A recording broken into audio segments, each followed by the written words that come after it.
नमस्कार, मैं रेणुका शाह ने क्राइम पेट्रोल सतर्क में आप सबका स्वागत करती हूँ। पूर्व निर्धारित धारणाओं को यदि तथ्यों के तराजू पर समय समय पर ना तौला जाए तो ऐसी धारणाएं काफी खतरनाक साबित हो सकती हैं। जैसे टीनेजर्स को लेकर ज्यादातर लोगों का मानना होता है कि वो बच्चे होते हैं, जिनके दिल में बाल सुलभ जिद तो हो सकती है मगर खोट नहीं।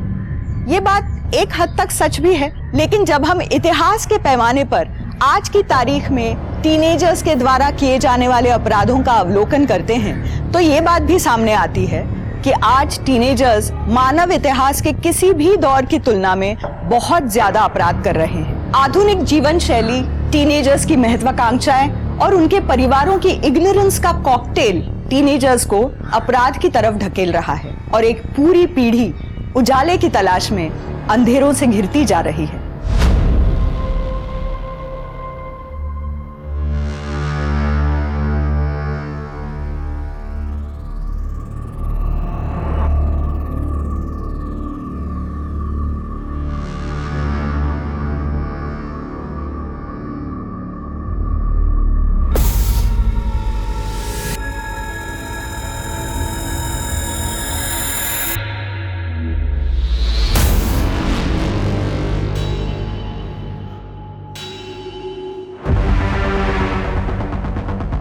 जमीन से आसमां तक उड़ने से हमें कोई नहीं रोक सकता।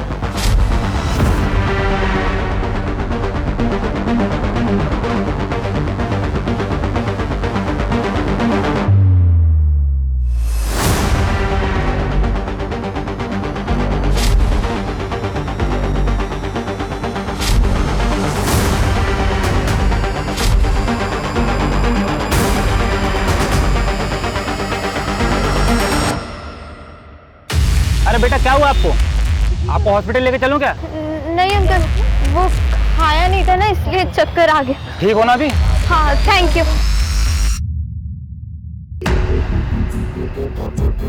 सिर्फ कैश रखो अपने पास, बाकी एटीएम आईडी वगैरह सब फेंक दो। ऐसी कोई भी चीज अपने पास मत रखना जिससे पुलिस हम तक पहुंच सके।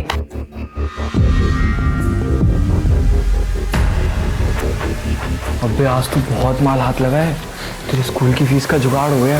सिर्फ मेरे स्कूल की फीस की नहीं, तुम्हारे खर्चे का भी जुगाड़ हो चुका है। वो बात तो है। हटा हटा हटा।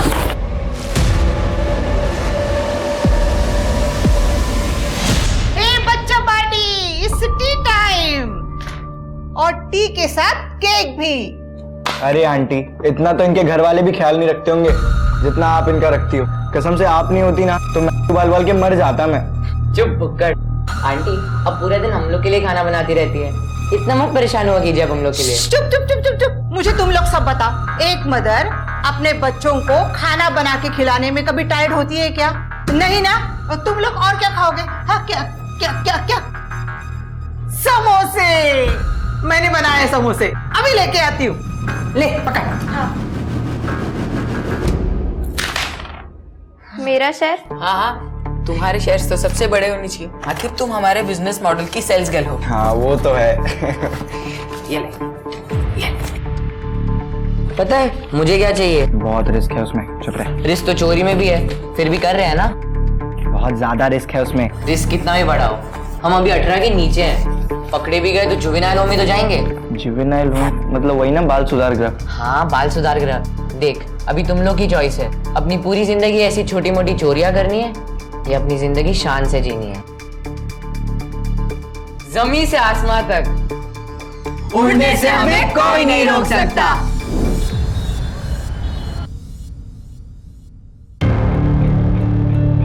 बाय।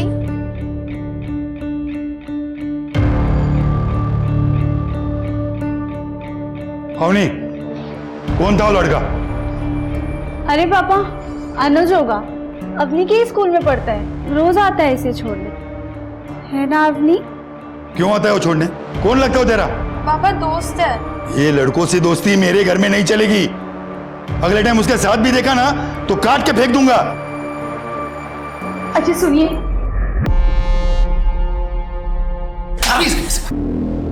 मैंने कहा था ना आपसे, तन्मय भूल गया होगा पैसे जमा करना। ये देखिए फीस के पैसे। तू चुप कर, जीना हराम करके रखा हुआ तुम दोनों ने, सुधर जाओ। बेटा बेटा तू बुरा मत मानना, हाँ गुस्से में थे ना तेरे पापा मेरा बाप नहीं है वो।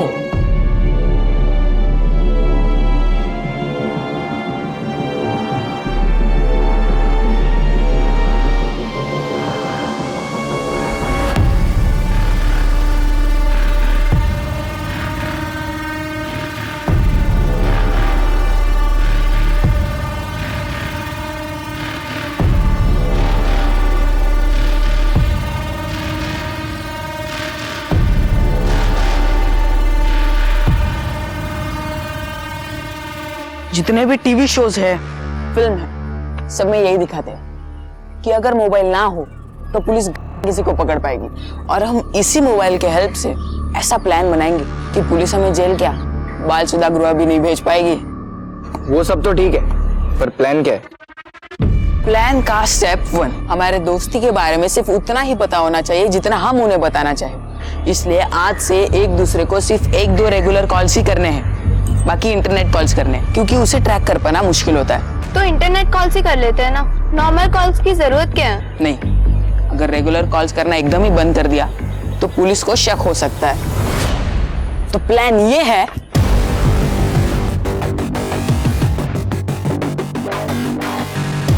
तो मैं रोजी आंटी को बोल के कल ही घर पे वाईफाई लगवा लेता हूँ, और मैं बाकी सामान का इंतजाम कर लूंगा। और मैं बाकी सबको मॉनिटर करूंगी। जमीन से आसमान तक उड़ने से हमें कोई नहीं रोक सकता।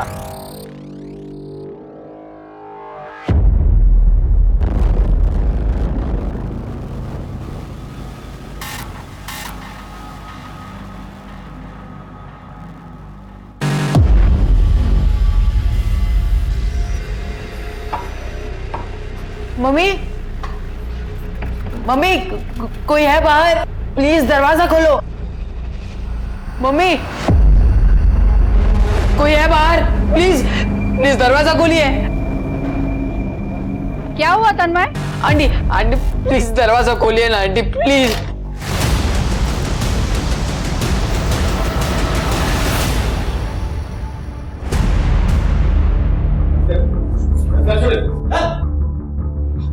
सर, घर में तो सब एज इट इज है और कोई सामान वामान भी बिखरा नहीं है। मुझे लगता है कि सुमन अपनी मर्जी से ही भाग गई।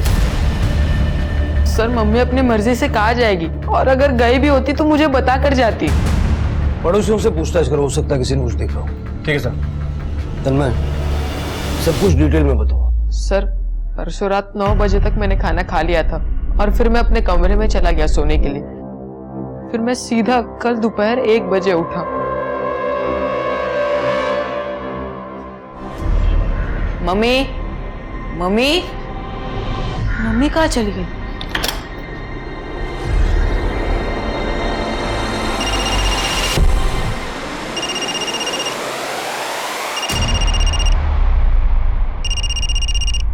मम्मी शायद से फोन भूल गई।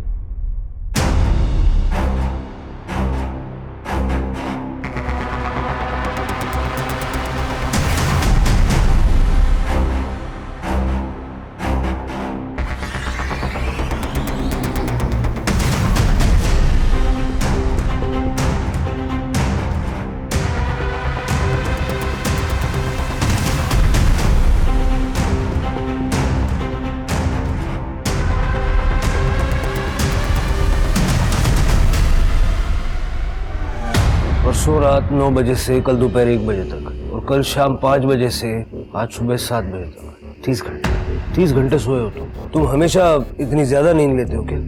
नहीं सर, मैं तो 6-7 घंटे में उठ जाता हूँ, पर पता नहीं कल इतनी नींद कहाँ से आई। परसों रात को खाने में क्या खाया? सर, जो मम्मी ने बनाया था वही। तृप्ति, किचन में जो खाने हैं सबके सैंपल्स लैब में टेस्टिंग के लिए भेज। Yes sir.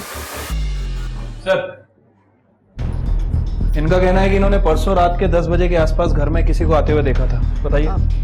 नहीं सर, किसी को नहीं देखा था। आजाद को देखा था, तन्मय के पापा को।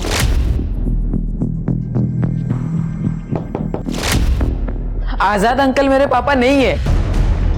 मेरे पापा तो 9 साल पहले ही गुजर गए थे, और उनके जाने के बाद मम्मी ने दूसरी शादी आजाद अंकल के साथ कर ली। अभी कहाँ होंगे ये आजाद अंकल? अपने घर पर। अपने घर पर मतलब कोई और घर है उनका? आजाद अंकल अपनी पहले बीवी उषा आंटी और उनके बच्चे के साथ रहते हैं जीके रोड पर, और वो तो यहाँ पे 2-3 दिनों में सिर्फ 1-2 घंटे के लिए आते हैं। और परसों रात वो कब है मुझे नहीं पता। मैंने उनको कॉल करने की कोशिश की थी पर उनका फोन बंद आ रहा था। देखिए उषा जी, सिर्फ आपका पति आजाद ही नहीं बल्कि सुमन भी पिछले 2 दिन से गायब है। हाँ तो मैं क्या करूं? आजाद ने मुझे और मेरे बच्चों को धोखा दिया है उस सुमन से शादी करके, और आप ऐसे उम्मीद कर रहे हैं कि मैं उन दोनों के लिए रोऊं? जाइए आप यहाँ से, आजाद नहीं है यहाँ पे। देखिए, आपके पति ने आपके रहते हुए सुमन से दूसरी शादी की है। आपने अभी तक उसकी पुलिस कंप्लेंट नहीं की, क्यों? कानून तोड़ा था ना उसने, अब आपको पता भी चल गया, तो जाइए कीजिए उसके ऊपर कार्रवाई, दिलाइए उसे सजा। जब बुलाएंगे तब आ जाऊंगी उसके खिलाफ गवाही देने। प्लीज आप अभी जाइए यहाँ से।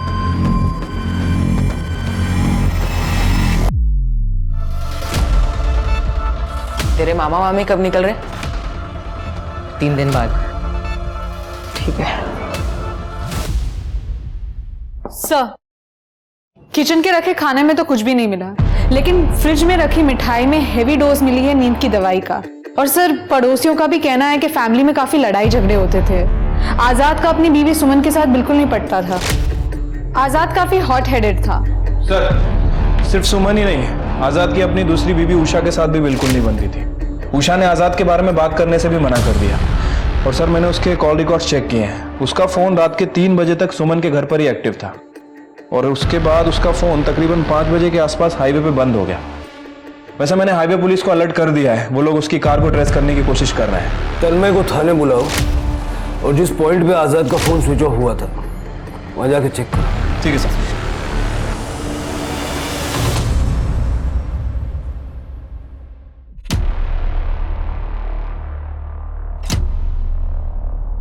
आई दीप्ति, देखिए आप नानी बनने वाली है। आई जल्दी आइए। आई, शर्म तो तुझ में है ही नहीं, जो मुंह में आता है बोलती जाती है। अरे मुझे क्यों मार रही हो? अपनी लाडली से पूछो ना, हाथ में प्रेगनेंसी किट लेके घूम रही है। क्या बोल रही है? हाँ? नहीं आई, मैंने कुछ नहीं किया। दिखाओ, अपनी दिखाओ। नहीं दीप्ति, दिखा दीप्ति। ये देखिए कैसी हरकतें कर रही है आपकी लाडली। आई मैं सच कह रही हूँ, ये मेरा नहीं है। पेट से तू बता, उस अनुज के साथ मिलके किया ना सब तूने? हाँ? अरे तेरे पापा को पता चला ना, तुम्हारे सब हम सबको भी मार डालेंगे। मेरे खानदान का नाम बर्बाद कर दिया इस लड़की ने। अरे आई, आप टेंशन मत लो, और प्लीज बाबा को कुछ मत बोलना, मैं कुछ ना कुछ करती हूँ।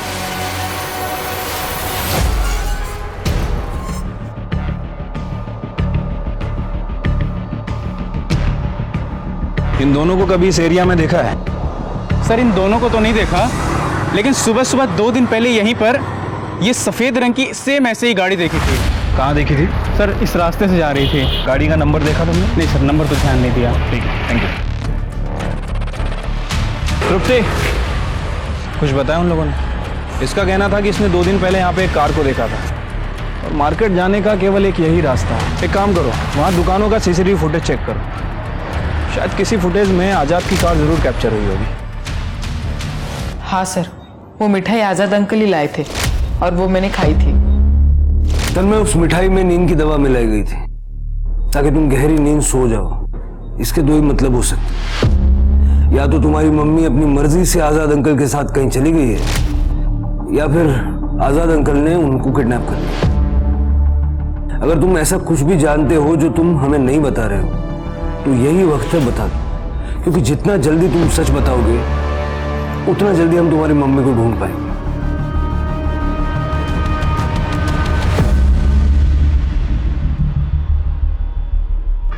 ये किसने किया? आजाद अंकल मुझे बहुत मारते थे सर, कहीं इसीलिए आजाद अंकल ने मेरी मम्मी के साथ कुछ कर तो नहीं दिया ना?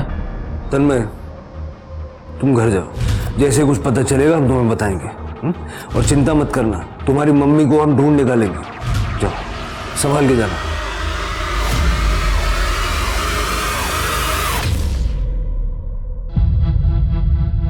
ये तुम्हारे लिए। हाँ, ये क्या कर रहे हो? इतने पैसे उसको क्यों दे रही? तो आप अपने ATM कार्ड दे दीजिए, जितनी जरूरत होगा निकालेगा। हम इतने दिनों के लिए बाहर जा रहे हैं, कहीं कुछ जरूरत लग गई तो कहाँ से लेगा? ले बेटा रख ले और ध्यान रखना अपना। अनुज ठीक से रहना, मुझे कोई शिकायत नहीं चाहिए, नहीं तो पड़ोसी मुझे बार बार फोन करते रहेंगे, समझे? जी मामा जी। अब चलो भी। हाँ अनुज अपना ध्यान रखना। हाँ चलो bye.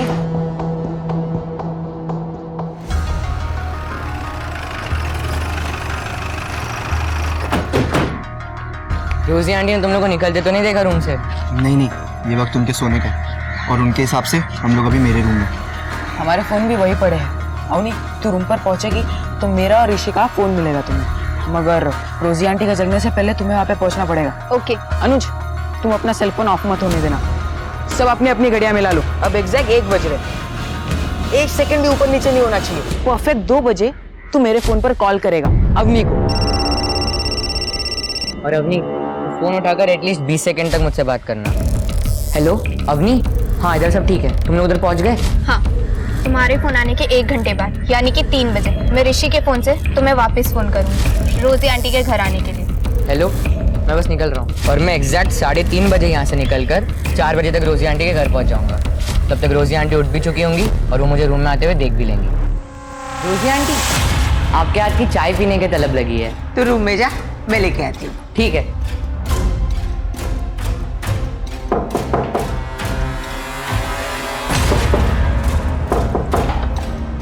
Hi aunty. Hi, thank you. Welcome my child. और गाइस सेल फोन लोकेशन और कॉल्स बिल्कुल भी ऊपर नीचे नहीं होनी चाहिए किसी भी कीमत पर। और अगर हमने ये सब बिना किसी फॉल्ट के कर लिया तो पुलिस हम तक पहुंच ही नहीं पाएगी। और इनकेस अगर पुलिस हम तक पहुंची तो रोजी आंटी है ना हमारी आई विटनेस, वो कह देंगे कि हम उनके ही घर पर थे। तो फिर तुम दोनों निकलो, वरना मामा मम्मी दूर निकल जाएंगे। जमीन से आसमां तक उड़ने से हमें कोई नहीं रोक सकता।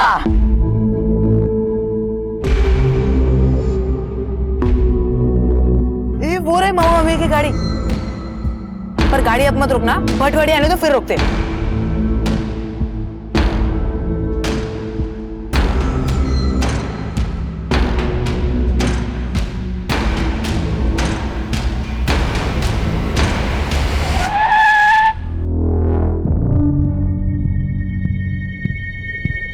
नमस्कार मामा। नमस्कार नमस्कार। तुम दोनों कहाँ जा रहे हो? अरे मामा वो बगल में एक रिश्तेदार की जमीन थी, बिकवाने आए थे, एक पार्टी थी पर बात ही नहीं बनी। और मामा आप भी प्रॉपर्टी का काम करते हो ना, एक बार देखिए ना, और अगर कोई पार्टी हुई तो बताइएगा जरूर। नहीं अभी तो मैं तुम्हारे मामी। बहुत शानदार प्रॉपर्टी है, बस 10 मिनट लगेंगे। अरे लेकिन मैं तुम्हारे मामी के साथ शिरडी जा रहा हूँ अभी। बस 10 मिनट मामा प्लीज। क्या करे? चलो।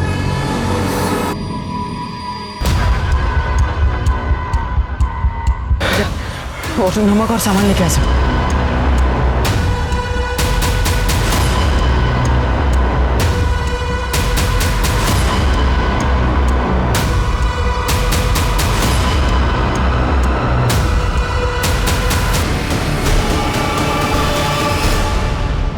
ऋषि एक काम कर, ये सब सामान और वो कार पिछले वाले तालाब में जाके डंप करके आ जा, और तू मुझे एग्जैक्ट 5 बजे हाईवे पर मिल।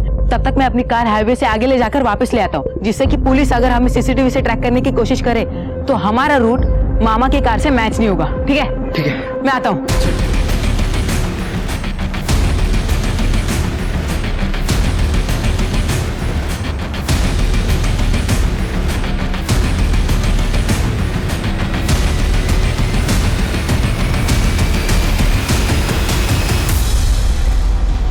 एक प्रॉब्लम हो गई, मामा की कार नहीं डंप हो पाई। मैं गया था, वहां पे कुछ लेबर्स आ गए, अगर मैं तब जाता तो वो पहचान लेते यार। यार ये तो इशू हो गया यार। तो क्या करना है, चलना है वापस? अब 5 बजे, अगर इस वक्त कार को डंप करने के चक्कर में पड़ गए ना तो फिर तेरे रूम पर टाइम से नहीं पहुंच पाएंगे, और ये रिस्क हम नहीं ले सकते।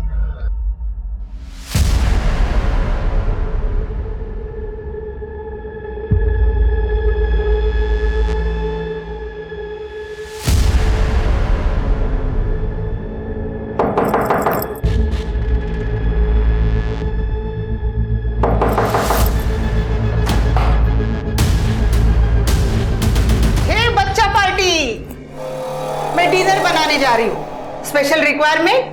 हाँ उन्हीं? नहीं आंटी। हे तन्मय, तो यही डिनर करके जाएगा? नहीं आंटी, मैं घर जाके बना लूंगा। वाई माय डियर सन, मैं हूं ना, मैं बनाऊंगी डिनर।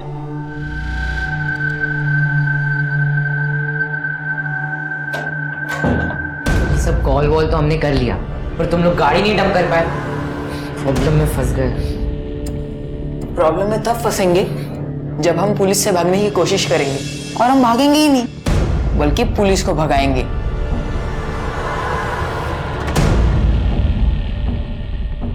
अरे बोला ना नहीं फंसेंगे, फिर भी मुंह लटका रखा है दोनों ने।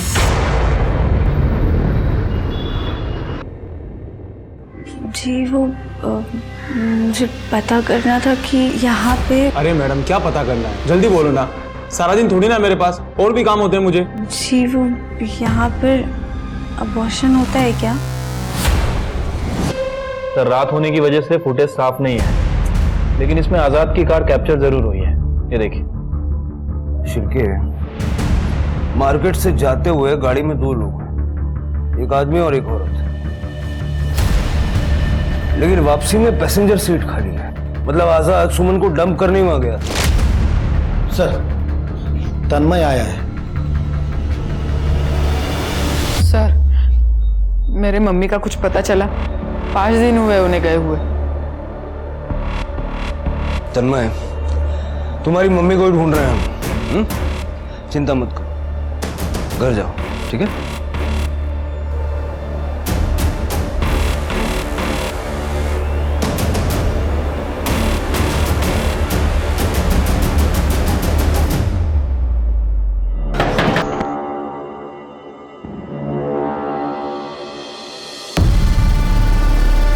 आप बैठिए, मैं खाना लगाती हूँ। ठीक है।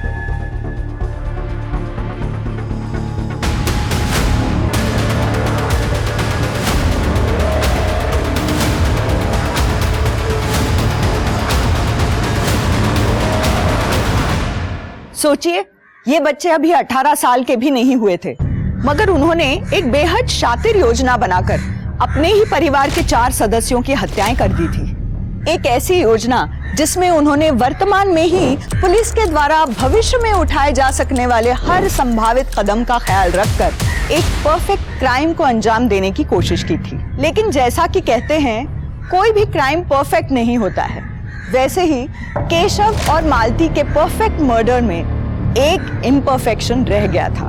वो थी केशव की कार, जिसे तन्मय और ऋषि ठिकाने नहीं लगा पाए थे। और आखिर में ये कार और कार में पड़े केशव के दस्तावेज ही पुलिस के लिए केशव और मालती की डेड बॉडी तक पहुंचने का जरिया बने। इगतपुरी पुलिस को इन्फॉर्म कर दो।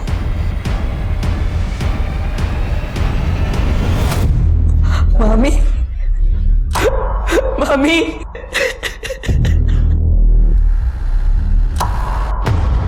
सर, केशव और मालती की पीएम रिपोर्ट के हिसाब से दोनों की मौत 11 तारीख को हुई है, यानी कि 7 दिन पहले, जिस दिन वो अपने घर से निकले थे। दोनों का गला दबा के मारा गया। मतलब केशव और मालती को पूरी प्लानिंग करके भटवाड़ी ले जाके मारा गया। लेकिन एक बात समझ में नहीं आई शिरके, अगर केशव को मारने की प्लानिंग इतनी तगड़ी की थी तो उसकी गाड़ी वहां क्यों छोड़ दी? क्योंकि अगर वो गाड़ी वहां नहीं होती तो कभी किसी को पता ही नहीं चलता कि वहां लाशें दफनाई हैं। सर अनुज। सर, केशव मामा प्रॉपर्टी का काम करते थे। मम्मी पापा की डेथ के बाद से मैं मामा मामी के साथ ही रहता था। बेटा, तुम्हारे मामा मामी भटवाड़ी में क्या कर रहे थे? सर, मामा मामी तो शिरडी के लिए निकले थे। वहाँ भटवाड़ी में क्या कर रहे थे मुझे नहीं पता। पिछले हफ्ते निकले थे घर से वो शिरडी जाने के लिए। जब इतने दिनों में तुम्हारी उनसे कोई बात नहीं हुई, फिक्र नहीं हुई तुम्हें? सर, मामी 10,000 रुपये दे के गई थी, तो मैं समझ गया था कि लंबा टूर होगा, इसलिए मुझे कुछ और नहीं लगा जब मामा मामी ने कॉल नहीं किया। बेटा, लेकिन अब अपने घर वालों से हम 2-4 दिन में एक बार बात तो करते हैं ना। तुमने एक भी फोन नहीं किया? क्या बताऊं सर आपको, मामा से मेरी इतनी बातचीत होती नहीं थी कि मैं उन्हें फ़ोन करूं, और मामी तो फ़ोन ही नहीं रखती थी। किसी से कोई दुश्मनी थी उनकी? हाँ तक मुझे पता है सर, मामा मामी की किसी से दुश्मनी नहीं थी। चलो, आजकल की जनरेशन बहुत बेफिक्री हो गई है। इतने दिनों में एक बार भी बात नहीं की उसने अपने घर वालों से। जरा इस लड़की की डिटेल्स भी निकालो, मुझे इसकी बातें हजम नहीं हो रही। यार वो पुलिस वाले थाने में बिठाकर सवाल पूछ रहे थे। अरे तो इतने जल्दी पैनिक क्यों कर रहा है? अकेले हमारा केस थोड़ी ना है पुलिस वालों के पास। 75 केस होंगे थाने में और 1-2 और आ जाएंगे और फिर वो अपने केस के बारे में भूल ही जाएंगे। अच्छा तुम लोग मेरा काम करने वाले हो कि नहीं करने? करेंगे लेकिन थोड़ा रुक कर। और मेरा काम? भाई तेरा काम तो सबसे पहले करेंगे, क्यों अनुज? रोजी आंटी को उनके ही गार्डन में दफनाने के लिए कितना वक्त लगेगा? 1 घंटा 2 घंटा? देख, दफनाने को तो 20 मिनट में दफना देंगे, मगर ऋषि तू सोच ले, घटिया ही सही लेकिन टाइम टू टाइम चाय तो पिलाती है। अरे और केक भी खिलाती है। अबे एक बार बुढ़िया की प्रॉपर्टी हाथ लग जाना, फिर माँ कसम ऐसा होटल खोलूंगा ना, फिर तुम लोग पीते रहना चाय कॉफी जूस जो पीना है तुम लोग को। भाई अनुज के पास तो उसके मामा का बिजनेस है करने को, और अवनी तो शादी वादी करके अपने पति के साथ चली जाएगी। बच्चा मैं, मेरे पास तो कुछ है ही नहीं करने को। ए ऋषि, तू मुझे अपना पार्टनर बनाएगा क्या अपने होटल पर? दोनों भाई मिलकर काम करेंगे। अरे वो सब तो ठीक है, लेकिन ये अपनी कहीं शादी के बाद अपने पति को बोल ना दे, सालों बाद भी डाल देते पुलिस वाले जेल में।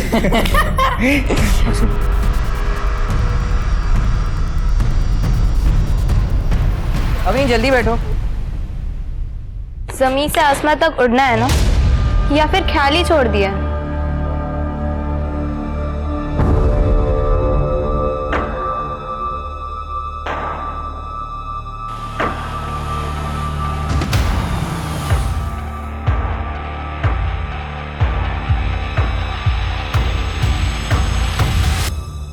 Are you sure?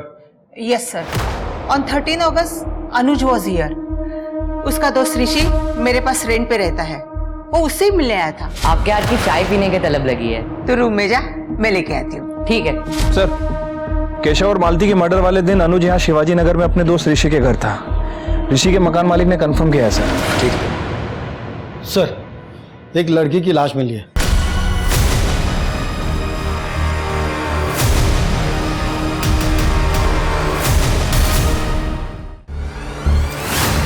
सर, ये पर्स मिला है, और ये सर पर्स के अंदर ये आईडी भी है। दीप्ति खराड़े। सर, इसको रिपीटेडली स्टैप किया गया है। अभी तक इसकी बॉडी भी स्टिफ नहीं हुई है। ज़्यादा टाइम नहीं हुआ है इसकी डेथ को, और सर सेक्सुअल असॉल्ट के कोई साइंस नहीं है। पोस्टमार्टम के लिए भेज के फैमिली को इन्फॉर्म कर दो। सर, दीप्ति मेरी बच्ची।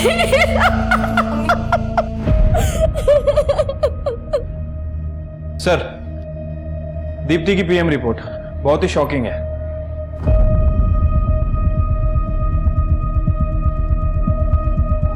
मिस्टर विश्वास, आप चाहे कुछ भी कहें, लेकिन हमारे पास दीप्ति की पोस्टमार्टम रिपोर्ट आई है और उसमें ये लिखा हुआ है कि 10 दिन पहले दीप्ति ने अबॉर्शन करवाया था।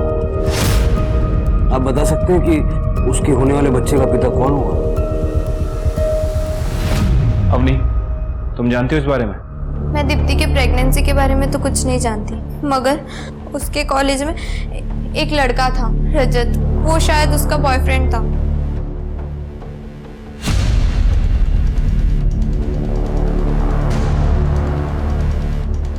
दीप्ति, इनसे पता करो रजत कहाँ रहता है और उसको लेके आओ। शिरके, उस महान डॉक्टर का पता करो जिसने ये अबॉर्शन करवाया। मैंने नहीं मारा दीप्ति को। मारना भी होता तो तुम लोग से छुपाती क्यों मैं, और इस तरह क्यों मारती ताकि पुलिस को उसकी लाश 2 घंटे में मिल जाए। तुमने नहीं मारा तो किसने मारा उसे? हाँ, किसने मारा? मैंने मारा दीप्ति को। क्यों? अवनी के पीछे पड़ी हुई थी वो, और मैं नहीं देख पा रहा था तुम्हें सफर करते हुए। अरे तुम लोग फालतू में टेंशन मत लो, पुलिस हमारे पीछे नहीं आएगी। वो दीप्ति के बॉयफ्रेंड के पीछे पड़ी हुई है। और जब उसका बॉयफ्रेंड बोलेगा कि उसने नहीं मारा दीप्ति को, तो पुलिस ढूंढना बंद कर देगी क्या? 2 घंटे पुलिस स्टेशन में बैठाएगी ना, सब बक दोगी। अबे ढंग से बात कर अवनी से, बोला ना उसकी कोई गलती नहीं है, मैंने मारा दीप्ति को। ओए प्यार में अंधे, इस अवनी ने एक भी खून नहीं किया है। खून मैंने, तूने और तन्मय ने किया है। बेटा याद रख, मैं और तन्मय 17 साल के हैं, एक साल में बाहर आ जाएंगे जेल लाइन होम से, लेकिन तू 16 साल का है, 2 मर्डर किया है, 2 साल के लिए अंदर रहेगा। समझ आ रही है बात? अनुज को जो करना था उसने कर दिया ऋषि, अब उससे लड़ने से क्या फायदा? मैंने प्लानिंग की थी ना, किसी को कुछ नहीं होगा, मुझ पर भरोसा है ना तुम लोगों को। देखिए मैं बस इतना जानता हूँ, मुझे फास्ट रिजल्ट चाहिए। सर, दीप्ति का बॉयफ्रेंड रजत कल रात से ही गायब है। ये रहे दोनों के कॉल रिकॉर्ड्स। सर, दीप्ति ने लास्ट फोन रजत को ही किया था कल सुबह 11 बजे। उसके 1 घंटे बाद दोनों की सेलफोन लोकेशंस एक ही थी जहां पर दीप्ति की बॉडी मिली थी। और सर, कॉल रिकॉर्ड्स में एक और चीज सामने आई है, ये कुछ 10 दिन पहले तक दीप्ति ये डॉक्टर आदर्श के कांटेक्ट में थी। शायद इसी डॉक्टर ने दीप्ति का अबॉर्शन किया हो।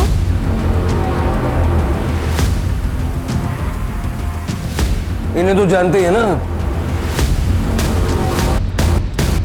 शिरके, डॉक्टर साहब पे कार्रवाई की तैयारी करो, और डॉक्टर साहब आप जेल जाने की तैयारी कीजिए। नाबालिग लड़कियों के अबॉर्शन के जुर्म में अपना क्लिनिक, प्रैक्टिस ये सब भूल जाइए आप। अरे सर, मुझे कैसे पता चलेगा कि ये बालिग है या नाबालिग है सर? ये लड़की इस लड़के को लेकर आई थी मेरे क्लिनिक पर सर, और सर्टिफिकेट के साथ आई थी सर। दीप्ति तुम बालिग हो ना? सर ये कैसा सवाल है, ये है ना दीप्ति के सर्टिफिकेट। और सर ये मैरिज सर्टिफिकेट। सर सर्टिफिकेट तो मेरी क्लिनिक पर है, अब मेरे पास फोटो है सर, ये आप देख लीजिए सर। मैंने कुछ नहीं किया सर, जो भी कुछ किया इन दोनों ने मिलकर फ्रॉड किया सर। शिरके, अगर रजत फर्जी सर्टिफिकेट बनवा सकता है तो दीप्ति से छुटकारा पाने के लिए कुछ भी कर सकता है। जल्द से जल्द इस रजत को ढूंढो। ठीक है सर। हाँ तृप्ति, कहाँ पे? आनंद, गाड़ी उठन लो। सर, सुमन की सर्च में एरिया कोम करते हुए डॉग स्क्वाड हमें यहाँ लेके आया। जमीन का ये हिस्सा देखिए सर, ऐसा लग रहा है यहाँ पे कुछ गाड़ा हुआ है। खुदवाओ इसको।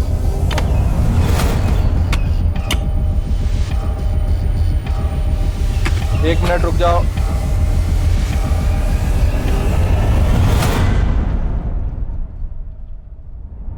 सर ये तो नमक है। जरा और खोदो।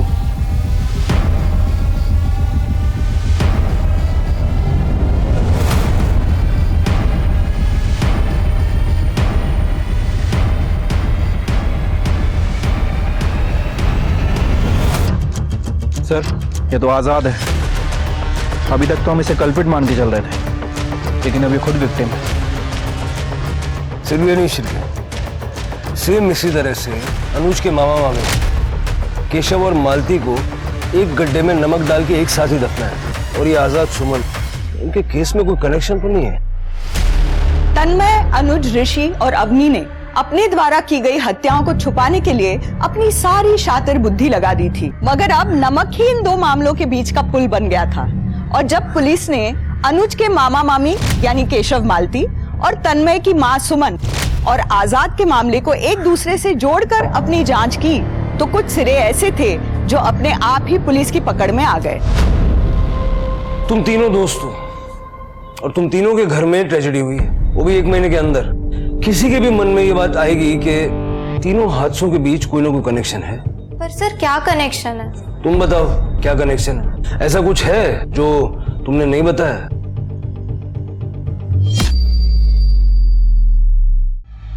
तन्मय और अनुज, क्या बात है? सर, अवनी की बहन दीप्ति के बारे में तो कुछ नहीं पता, लेकिन मम्मी ने कुछ पैसे इकट्ठे किए थे एक छोटी जमीन खरीदने के लिए, इसलिए मैंने उन्हें केशव मामा से मिलवाया था। हाँ सर, मामा आंटी की हेल्प कर रहे थे वो प्रॉपर्टी खरीदने में। लेकिन सर, मेरी बहन दीप्ति ना तो कभी तन्मय की मम्मी से और ना ही कभी अनुज के मामा मामी से मिली है, तो फिर उसका मर्डर किसने किया और क्यों किया? केशव, मालती, आजाद और सुमन, इन दोनों केसेस में इतनी सिमिलरिटीज हैं, प्रॉपर्टी को खरीदने बेचने का एंगल भी।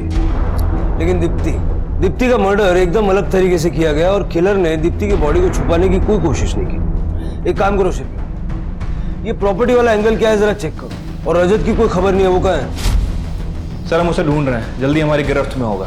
तृप्ति, दीप्ति की फैमिली को इन्वेस्टिगेट करो। एक पॉसिबिलिटी ये भी है कि उनको दीप्ति के इस चक्कर के बारे में पता चल गया होगा और उन्होंने ही दीप्ति को मार दिया। ठीक है सर।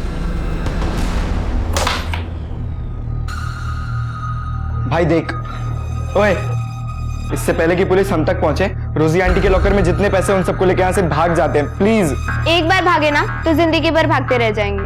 अरे तू सही तो कह रही है अवनी। और वैसे भी हम लोग जुवेनाइल है, 18 साल से कम उम्र है हमारी, तो ना ही पुलिस हमें मार सकती है और ना ही हमें जेल में रख सकती है। तो जस्ट जेल। सर मैंने केशव के ऑफिस में इंक्वायरी की है। केशव सुमन को जमीन खरीदने में मदद कर रहा था और केशव ने सुमन को बहुत सारी प्रॉपर्टी दिखाई भी थी। कोई प्रॉपर्टी विवाद वगैरह में है क्या? नहीं सर, ऐसा तो कुछ सामने नहीं आया है। सर, मैंने इस केस से रिलेटेड सभी लोगों के कॉल रिकॉर्ड्स चेक किए, कुछ भी सस्पिशियस नहीं मिला।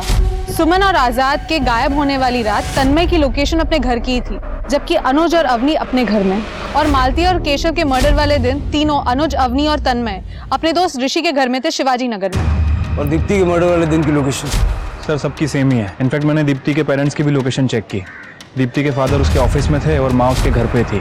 और सर इनके फ़ोन पे भी लगातार कॉल्स आ रहे थे।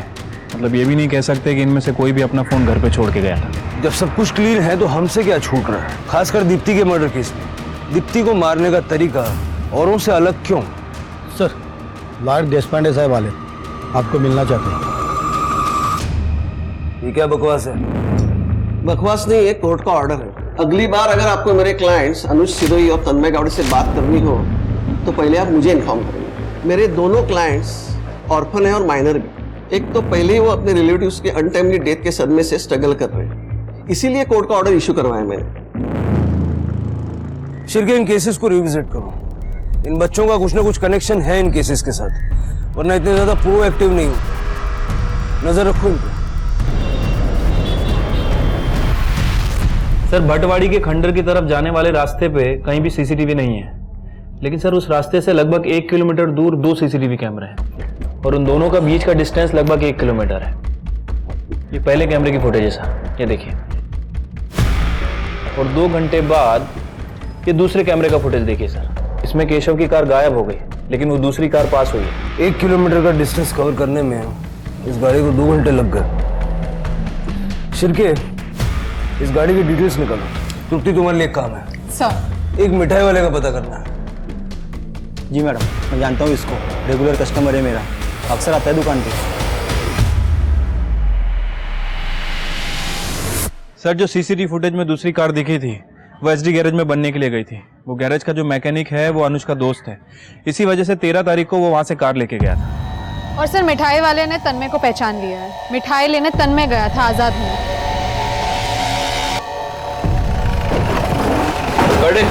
पीछे से देखो। जल्दी कर, जल्दी कर। सर, उधर से भाग रहे।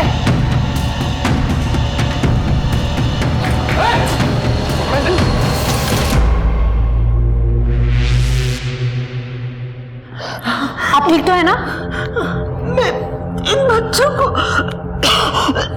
बहुत प्यार करती थी, फिर मुझे क्यों मारना चाहते थे? वो आपके पैसे लूट के आपको मारने वाले थे। क्या पैसे के लिए? अब खेल खत्म हो चुका है तुम लोगों का। सब कुछ चुपचाप बता दो, क्यों किया, कैसे किया। सर आजाद मुझे मारता था। मेरा मामा मेरा बाप बनने की कोशिश कर रहा था। मुझे कोई शिकायत नहीं चाहिए। मार दिया उसको। और वो बुढ़िया प्रॉपर्टी मेरे नाम हो जाती और उस प्रॉपर्टी पे मैं होटल खोल के अपना बिजनेस स्टार्ट करता। क्या सोचते हो तुम? ये टीवी और फिल्मों में जो आता है वो देख के तुमने इतनी बड़ी प्लानिंग कर ली? क्या सोचा कभी पुलिस तुम्हें पकड़ नहीं पाएगी? इस देश के कानून के हिसाब से तुम लोग जुवेनाइल हो। ये अफसोस की बात है, क्योंकि तुम्हें फांसी की सजा नहीं हो सकती, जबकि होनी चाहिए उससे भी बड़ी। अवनी, क्या मिला दीप्ति को मारकर? जीना हराम कर दिया था उसने मेरा। दिन रात बस चिक चिक चिक चिक करती रहती थी और आई बाबा भी बस उसी की बातें सुनते थे, इसलिए मार डाला। तो उसको मारने का तरीका अलग क्यों? हमें गुमराह करने के लिए? नहीं, दीप्ति को अभी मारने का कोई प्लान नहीं था हमारा, लेकिन अनुज ने ही जल्दी कर दी। सर मैंने नहीं मारा दीप्ति को। मैंने तो खाली अवनी की नज़र में अपनी गुडविल बढ़ाने के लिए वो मर्डर का क्रेडिट लिया था, ताकि उसे लगे मैं उसके लिए कुछ भी कर सकता हूँ। सर, हमने रजत को अरेस्ट कर लिया है उसके दोस्त के घर से। दीप्ति की प्रेगनेंसी तो अबॉर्ट करवाई दी थी, मारा क्यों उसे? सर मैंने नहीं मारा दीप्ति को, और ये फर्जी सर्टिफिकेट का आइडिया भी मेरा नहीं था सर। किसका आइडिया था? जी सर, रजत और दीप्ति मेरे पास आए थे अबॉर्शन के लिए। यहाँ पर अबॉर्शन होता है क्या? मैंने उनसे 20,000 रुपए लेके दीप्ति के फर्जी सर्टिफिकेट बनवा दिए, जिससे डॉक्टर साहब को धोखा खा गए और उन्होंने दीप्ति का अबॉर्शन कर दिया। मारा क्यों उसे? नहीं सर, मैंने नहीं मारा उसे, लेकिन मुझे पूरा अंदाजा है कि किसने मारा है। किसने? ये सर, मैंने मारा सर। फेक सर्टिफिकेट उस लड़की ने बनवाए, इलीगल अबॉर्शन कराया, और जब अबॉर्शन कर दिया सर, उसने कहा कि मैं पुलिस में रिपोर्ट लिखवा दूंगी, तुम नाबालिग बच्चों के इलीगल अबॉर्शन करते हो। मैं 2 लाख रुपया पहले ही दे चुका था उसको। कब तक ब्लैकमेल होता रहा सर? दीप्ति तुम्हें ब्लैकमेल नहीं कर रही थी? दीप्ति मुझे ब्लैकमेल नहीं करी थी। बट करने सर ये देखिए, वो लड़की दीप्ति अपना ओरिजिनल बर्थ सर्टिफिकेट देके गई है और धमकी दे रही थी कि अगर आपने उसे पैसे नहीं दिए तो पुलिस में बोल देगी। दीप्ति को तो आइडिया भी नहीं था कि तुम्हारा ये कंपाउंडर तुम्हें ब्लैकमेल कर रहा है। डॉक्टर इसलिए बने थे, लोगों को जिंदगी देने के लिए, या इस तरह इलीगल अबॉर्शन करके जिंदगियां छीनने के लिए? अगर एक बार तुमने दीप्ति से बात कर ली होती तो उसे जान नहीं गंवानी पड़ती। इंसान को प्रकृति ने ना चिड़िया की जैसे उड़ने की ताकत दी है, ना ही मछली के जैसी पानी में तैरने की क्षमता, मगर इंसानी दिमाग के रूप में एक ऐसी 2-धारी तलवार दी है कि इसकी अच्छाई किस्मत बना सकती है, तो बुराई बनी बनाई किस्मत बिगाड़ भी सकती है। तन्मय, अनुज, ऋषि और अवनी ने अपने दिमाग का इस्तेमाल कर पुलिस को धोखा देने और पुलिस से ज्यादा स्मार्ट बनने की बहुत कोशिश की, मगर अंत में जो उनके साथ हुआ वो एक सबक है कि महत्वाकांक्षा अच्छी चीज है, मगर जब कोई महत्वाकांक्षा हमें अपराध की तरफ ले जाने लगे तो अपने पैर वापस खींचने की जिम्मेदारी भी हमारी ही है, वरना हर्ष तन्मय, अनुज, ऋषि और अवनी के जैसा ही हो सकता है। इसी विचार के साथ अब मैं रेणुका शाहने आपसे विदा लेती हूँ। कल फिर मिलेंगे ऐसी ही एक कहानी के साथ जो रखेगी आपको सतर्क और जिंदगी को सुरक्षित। तब तक अपना और अपने परिवार का ख्याल रखिए और देखते रहिए क्राइम पेट्रोल सतर्क। जय हिंद।